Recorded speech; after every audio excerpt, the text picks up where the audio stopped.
This week's readings and activities should help us think about pedagogy. Often when students come into our classrooms or our writing centers or the other spaces where we meet them, they're indoctrinated into alphabetic literacy practices, and they're usually really good at these literacy practices. They've long ago had their crayons and visual inventive processes taken away. But there are good reasons why we might equip them to think and compose in richly visual ways. The New London Group describes the ways in which literacy pedagogy writ large has been restricted. And they're not just talking about the alphabetic restrictions. They're talking about larger socio-cultural restrictions on literacy practices. Note that they're talking about literacy pedagogy, not literacy pedagogy. We read the introductory chapter from a wonderful book on multimodal composing, where Pam Takayoshi and Cindy Self argue for the bandwidth we're working across in this class. That is, from analysis to production and back and forth, within the sort of context the New London Group argued for, a context attentive to the larger cultural, technological, and ideological spaces where composing happens. To situate our work in visual verbal practices, a professional writing student put it best, I think, when he said, "Writing isn't just the words on the page, it's the page, too." The national organizations that support our work recognize this composing context. For instance, the 1996 statement on viewing and visually representing as forms of literacy called attention to the need for teachers to, quote, guide students in constructing meaning through creating and viewing non-print text, unquote. We can feel the bias here already, though, right? Non-print text, meaning that our default is always already print. And I think we can go further and say our bias is always already print and primarily alphabetic and monomodal. In 2008, NCTE released another statement that was a bit more expansive, recognizing multiple literacies and the need to create, critique, analyze, and evaluate multimedia text.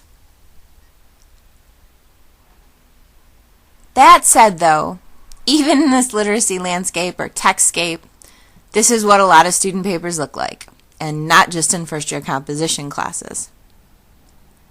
And these are the requirements for many, if not most, papers produced at the college level.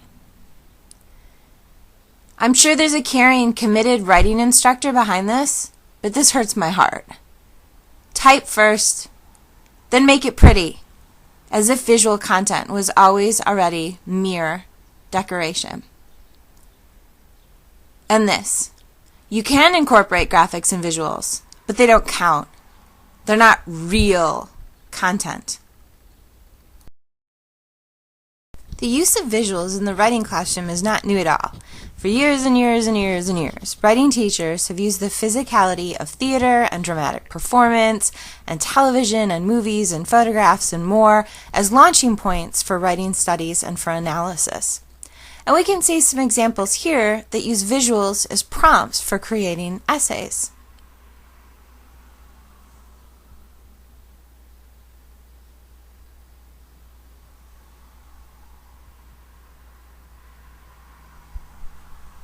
And most of these are from admittedly now dated, older editions of contemporary textbooks, the types of textbooks that Westbrook talks about in his article from this week.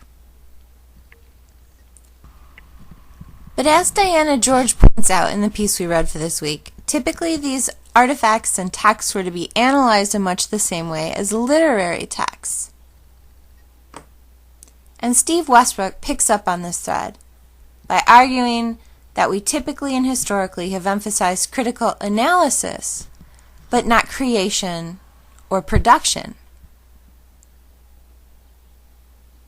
And Cindy Self points out that in doing so, we continue to relegate visual elements as the less important and less intellectual sidekicks of alphabetic text. But both Steve and Cindy are quick to note here that there are good reasons why visuals are situated this way in our writing history, our writing theory, and our writing classrooms. We've invested a lot of time and energy in traditional writing, and in writing training and writing programs, and in approaches that frankly replicate what we were taught, what we learned, and what we were assigned and have assigned as teachers and as scholars. What we saw in some of this week's readings, though, was a move toward more engaged production. And you'll see more of this and indeed get lots of hands-on practice with these sorts of activities next week.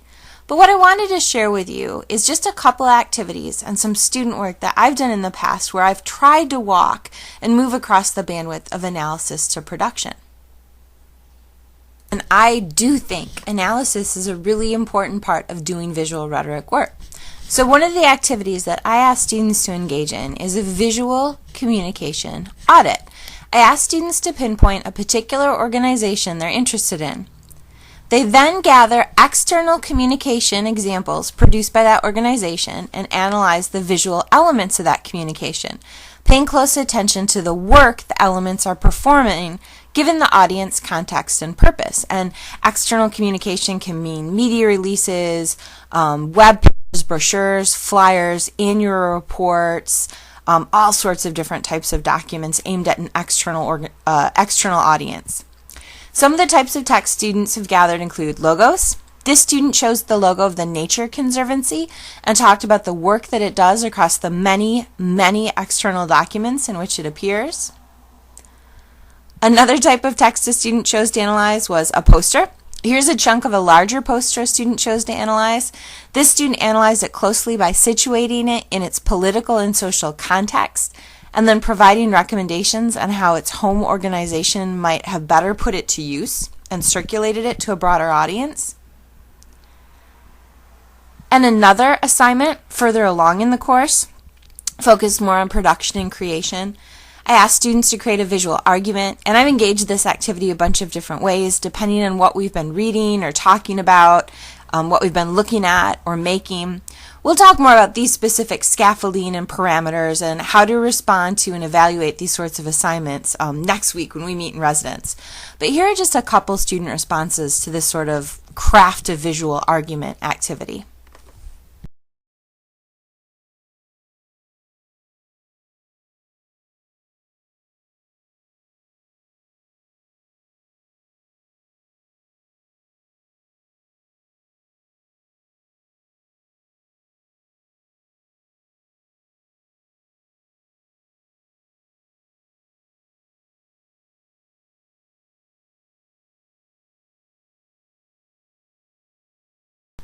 What I'm striving to do in terms of my digital visual rhetoric pedagogy is what Mary Hawks, the New London Group, Cindy Self, Steve Westbrook, and others from this week describe: analytic processes of critique and the productive making of new knowledge via creation. I'll stop here. I hope this provides you guys some examples of the work that this week's readings point to and get you excited for the work we'll be doing next week. We have 2 activities for this week. They're called Visualize, Part 1 and 2, and I've posted full descriptions of each activity on the blog. Happy writing, happy creating.